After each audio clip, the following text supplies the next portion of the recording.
Before I share a children's story with the children, I just want to take this opportunity to say thank you. You have read the bulletin insert under Congregational Church in Rochester. It says, being invited to become a part of the church family of Congo Road, Rochester, has been for me a gift and a delight and a wonderful opportunity for new ministry. Thank you. Thank you.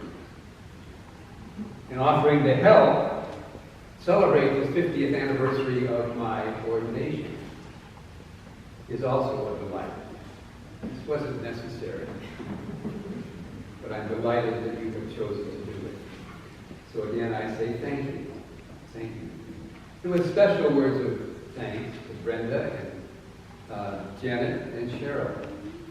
They got this all together. Without them, it wouldn't have happened. They thought about this quite a few months ago, and that gave me an opportunity to do some research, to pull things out of my file. And I found my ordination service. And so that first hymn that we sang is one of the hymns we sang at my ordination service 50 years ago. The last hymn we will sing was sung in my ordination service. An anthem based on the prayer of St. Francis was sung at that service. And Carmen has, at the last minute, put together, not the same anthem, but an anthem based on the prayer of St. Francis. So for me, there are echoes, if you will, resonances from that service 50 years ago, a very meaningful service. And again, thank you, thank you, thank you for helping me celebrate. I'd like to invite now the boys and girls who are come on forward.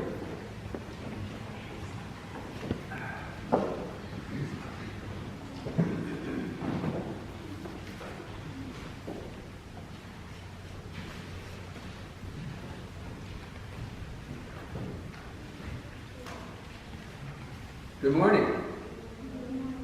I'm Pastor Dick. Sit around a bit. And I'm an old guy, aren't I? 50 years. I'm as old as your grandparents, maybe older than some of your grandparents. And I've been thinking about a wise saying. I'm not sure where it came from.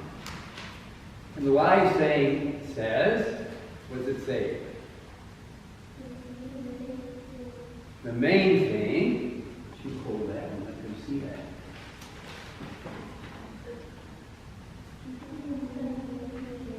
Is keeping the main thing.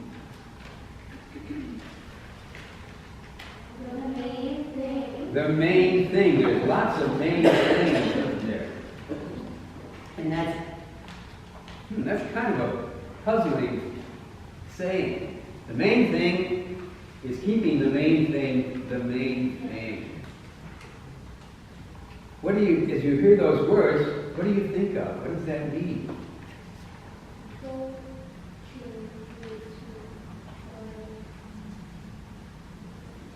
Don't change things too much, especially if they're good. Yeah. Anything else you think about?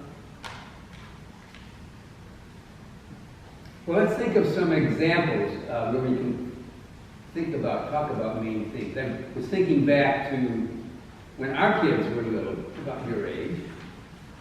Okay, here's a situation, and you tell me what the main thing would be. They've been out playing, they come in for dinner, and they're kind of dirty, and especially their hands are dirty. And it's time for dinner, and what's the main thing? What does your mom or dad say as you're about to get ready for dinner? Wash your hands. Yeah. And the other thing we'd often say, wash your hands, and they'd come back and we'd say, did you use what? Did you use soap? You ever try to do that? Wash just with water and no soap. Okay, another situation. It's bedtime, and we would have a bedtime snack. And bedtime snack is chocolate chip cookies. Done with the chocolate chip cookies, and it's time for bed. What would be the main thing to do now? Brush your teeth. That's the main thing. Exactly. One other example, school. It's time for a math test. You talk about arithmetic test or a math test? Math, it's time for a math test. But also you really want to talk to one of your friends as soon as possible about plans for the weekend. All right, you're about to start a math test. What's the main thing? The math test. Focus on those numbers.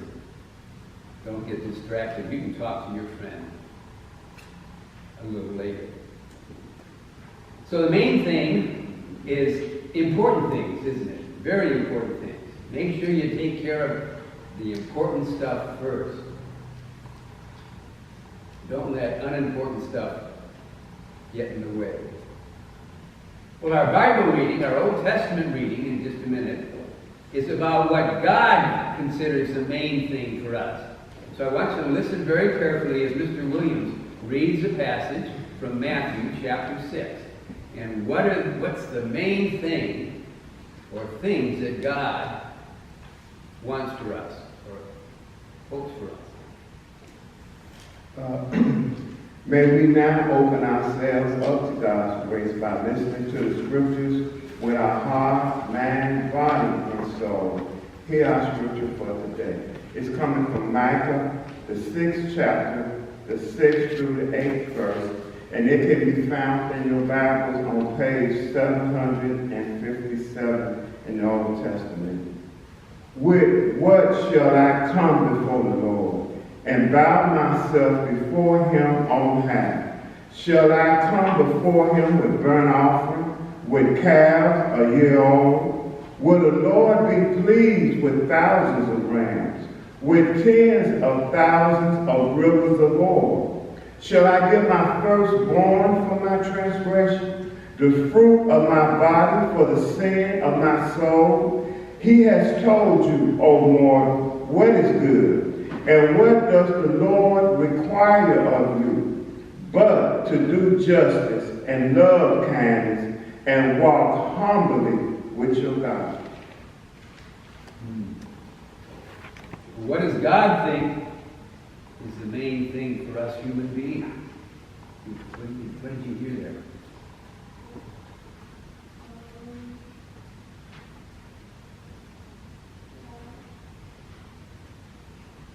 Remember? One was to do justice. The second was to love kindness. And the third was to walk humbly with God. So doing justice means being fair. Being fair personally, being fair, helping to make sure your scout troop or your classroom is a fair place to be. Second one is to love kindness. What's kindness? Being nice.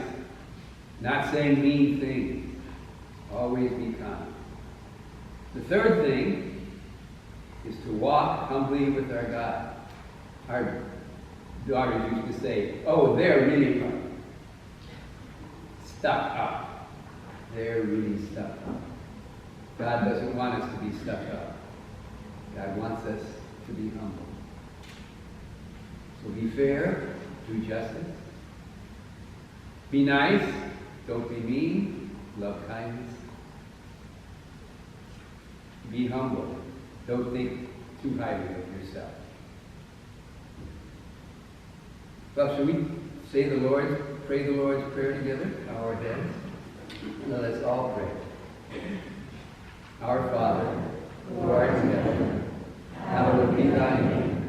Thy kingdom come, thy will be done, on earth as it is in heaven. Give us this day our daily bread, and forgive us our debts, as we forgive our debtors. And lead us not into temptation, but deliver us